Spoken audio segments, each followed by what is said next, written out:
back in the old days, and Troy said if I saw single coverage, off coverage on Michael Irvin, he'd have 10 catches by the second quarter. I mean, I just keep doing it. I just keep throwing it. If you're going to do it, I'm going to take it. And in the case of Devonta Smith, young quarterbacks aren't allowed to do that.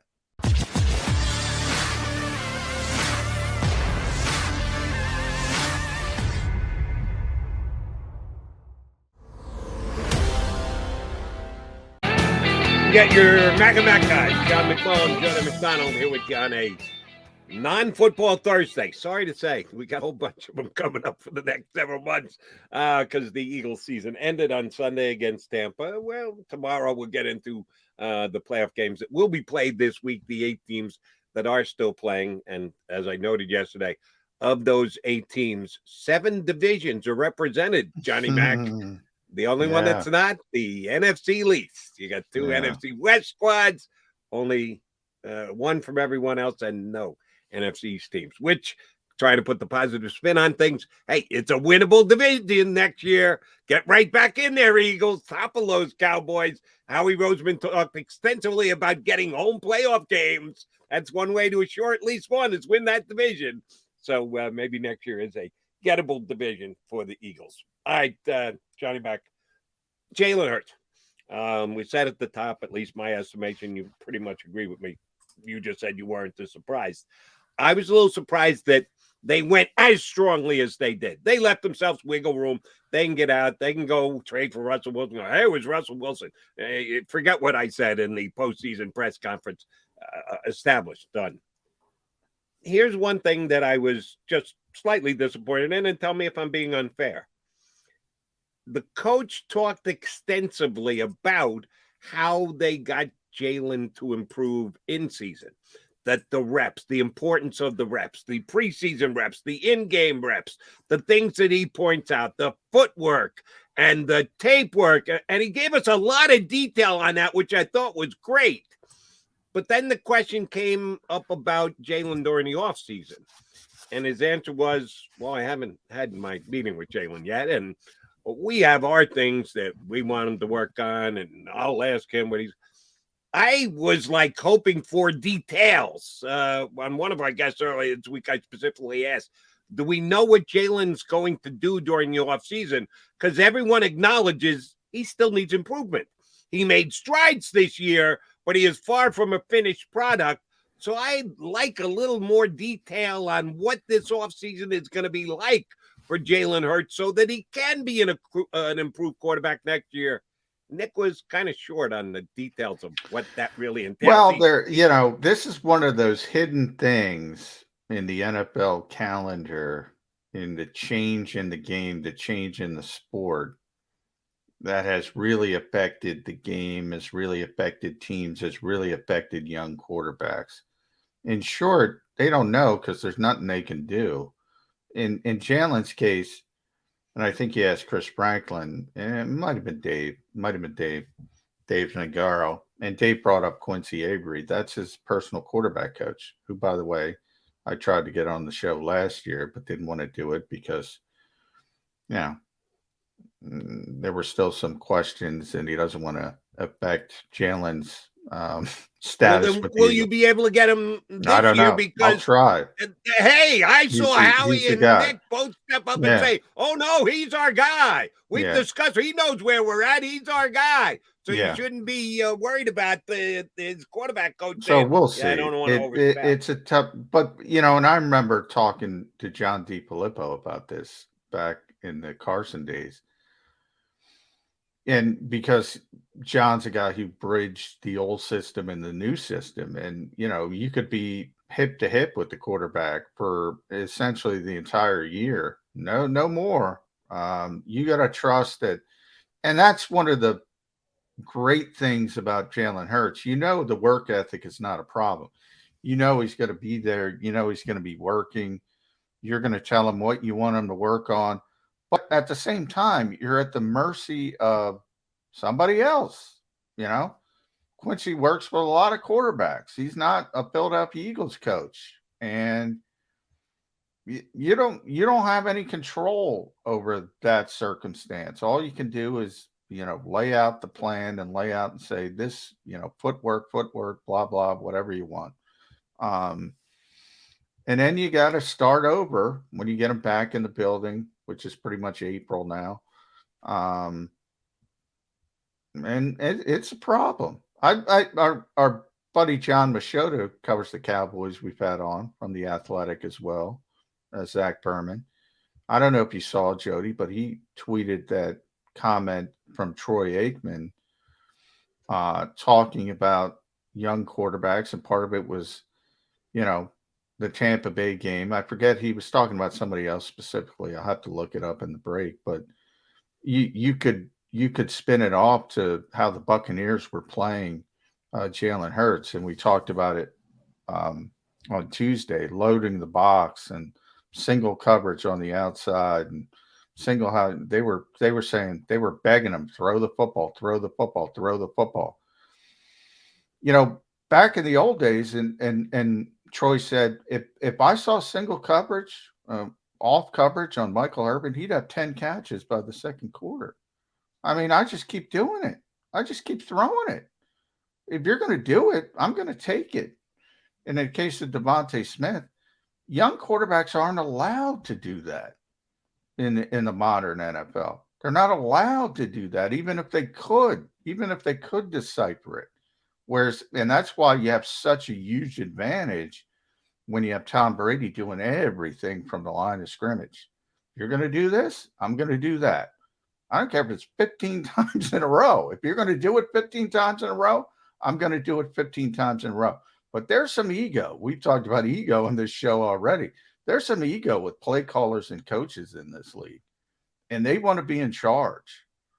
And I've always said, and I still say, the ultimate goal for every offensive coach, every offensive play caller in this league should be getting a quarterback like Tom Brady or Peyton Manning, who can orchestrate the whole game from the line of scrimmage. The whole game. If they can do it, let them do it, because it ain't no better than you. And it might be simplified. It might be more simplified. And you can't show off all your Sean McVay eyewash and all that nonsense. But if somebody's playing off and you have Michael Irvin, throw the damn football to Michael Irvin. And if they keep doing it, throw it again and throw it again and throw it again. To further cement your point, John, and you and I are complete lockstep on this, when a play call gets called in from the sideline, be it from the head coach or the offensive coordinator or a combination thereof, and gets transferred to the quarterback, I know we're talking about a matter of 15 to 20 seconds.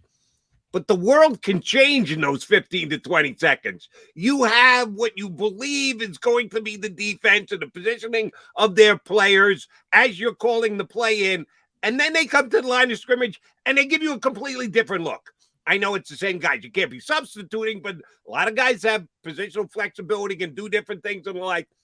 The quarterback moves up to the line. He can see it. They're there.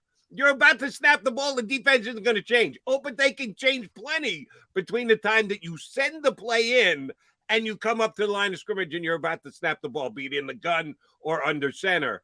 That's why you love having a quarterback who can take all the information you've given him all week long, all the things you practice, every meeting you've had, every Zoom you've done. But in the moment, you have to trust him to read all that and make the proper call and react correctly. If you don't have that quarterback, then you're not going to be successful in this league. If you needed more of a tutorial than what Tom Brady gave you last Sunday, then you weren't paying close enough attention, which is one of the reasons why I'm still okay with Jalen Hurts being their quarterback. I think he's that smart a guy. I think he's got that skill set. Some of his other physical attributes, I think, still need to be improved, but I think he's smart enough. The between the ears aspect of playing quarterback, I think he's going to be good enough in this league. How about you? Yeah, I mean, you're right. It's to be determined. I do want to say, and I'll get back to Jalen, but so just to give everybody an indication what I was talking about, because I found it from John, this is what Troy said. He was talking about the Cowboys game. I should have known that, but it's not just Dallas. I've seen it with a lot of teams. A lot of these offenses want to scheme things. The coordinators, it's all about scheme rather than this corner is playing soft. He's scared to death. Just run the route tree, run a comeback, run a dig, run a curl, run anything. You're going to complete the pass whether you want. Michael Irvin would have had 10 catches at halftime if they played us that way. They played CD Lamb in that game. The game is not that difficult.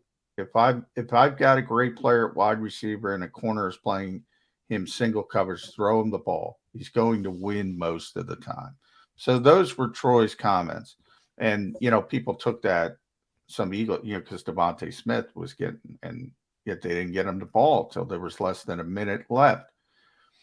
So bringing that back to what you were saying about Jalen, yeah, I don't question anything about Jalen's, as I said, his work ethic, his football IQ, his ability to learn things. He's always been way above average in that kind of stuff. But if you're not allowed to do it, you're not allowed to do it, Jody. That's the bigger problem. You have this whole generation of coaches, and it starts at college. You watch a lot of college football. What happens? Quarterback goes up to the line of scrimmage. He looks at the defense. He walks back. Then he looks to the side to be told what to do. That's what we're dealing with. And so it's sort of a catch-22 when it comes to NFL coaches. Well, do you want to go through this massive process of teaching somebody to be Tom Brady, or do you want to utilize the strengths of the players right now? It's a really difficult question. What the Eagles were doing is trying to utilize, and I think they did a good job. Jalen Hurts was done a disservice at the college level. Every young quarterback is done a disservice at the college level. But I will say this. At the college level, their main goal is not to prepare players for the NFL. Right. They're trying to win games.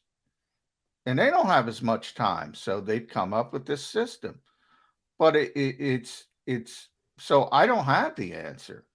But if you get somebody, all I do know is if you get somebody like Tom Brady who can do it, or Peyton Manning who can do it, or Aaron Rodgers who can do it, and you don't want that, you shouldn't be coaching in this league. Here's a question that I don't know if you know the answer to, because I sure as heck don't. What is, and it goes back to the definition of the word voluntary. Because, yes, I'm still very intrigued on how the offseason is going to go with Jalen Hurts. And you can't mandatory have meetings and come into the NovaCare complex and the like, but the Eagles open up their doors every day for their players. You want to come in, you want to get a workout, you want to use the facility, you can do that.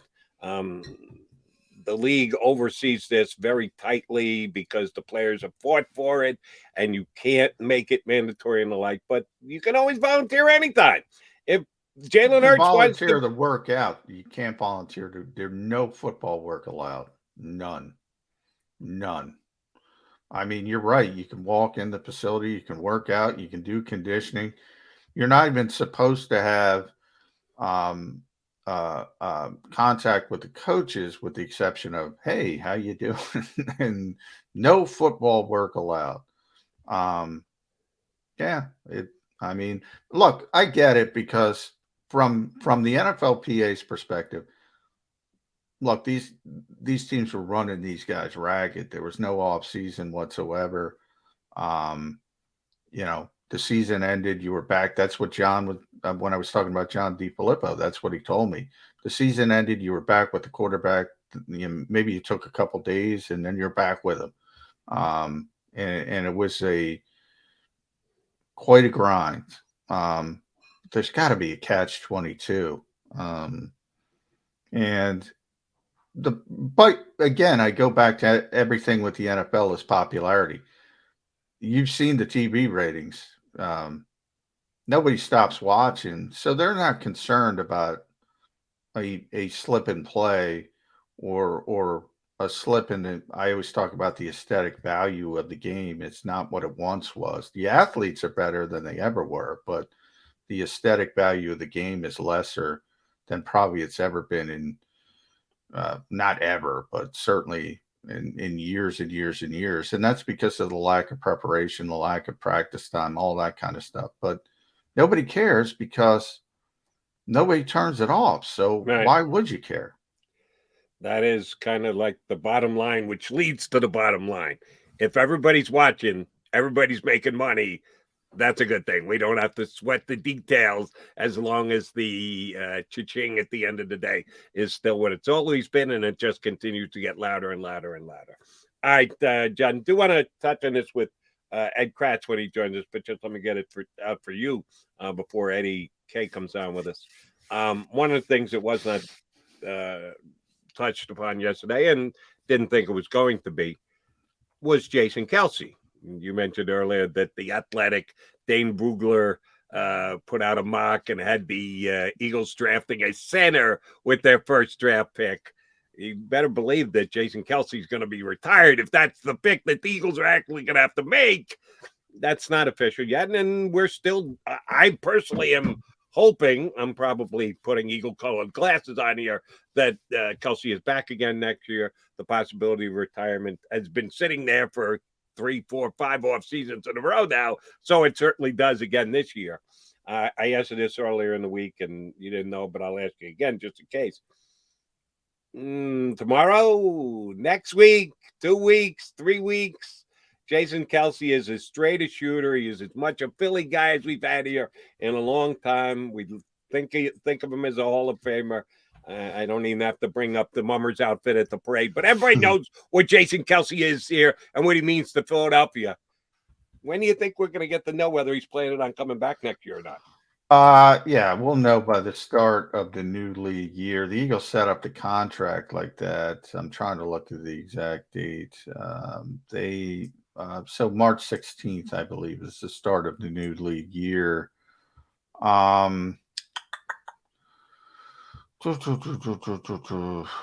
Yeah, I can't find it offhand, but it'll be near go that all the date. way through February? Not necessarily, but I mean, if he wants to, he could. But the Eagles set up the contract, and they paid him $12 million this year with incentives. And he has, I think, he has one of those dummy contracts with all the voidable years. Oh yeah. And the Eagles put in that sort of pill that you got to make a decision by a certain date. Last year he made it earlier than he needed to. So, but the Eagles will know. The larger point is the Eagles will know by the start of the new league year whether they have Jason Kelce or not, and obviously they did that on purpose. So you got to make decisions from there. And it might be in-house decisions. Talked about Isaac. Jeff Stoutland has always thought center is Isaac Seumalo's most natural position because he's such a smart player. They might consider that. Or they might say, we got 3 first-round picks, and the kid from Iowa is going to go in that range, belongs in that range, and try to go in that direction. Landon Dickerson can play center. A lot of directions they could go. And the only direction I want to know is before we take a direction one way or the other, we got to know if Jason's going to be back. And I surely hope that that's the case. And they do have the kind of depth that lose it. You usually think we're going to lose a Hall of Fame level player. Oh my God, what the hell's going to happen? They might lose 2 on the offensive line, but you know, if Brandon Brooks hasn't been around for so long, I think people forget about how good he was. But if you lose Jason Kelce and Brandon Brooks in the same year, and they'll still have a top 5 offensive line. Right. They made it through the year without Brandon Brooks. They already proved that they can do that. They haven't proved that they can do it without Jason Kelce just yet. And yeah, Sayamalo would be a return guy who would just be relocated, and then you could be okay. But I need to see it with my own eyes, and I hope I don't have to. I hope they actually have the flexibility of moving Isaac Sayamalo over to the right side next year, next lane. That could be a very good offensive line if they come back healthy, and that's excluding Brandon Brooks, which we're still looking for. He's like, where's Waldo? We haven't been able to spot him just yet. And Ed Kratz is scheduled to join us coming up next, as a matter of fact.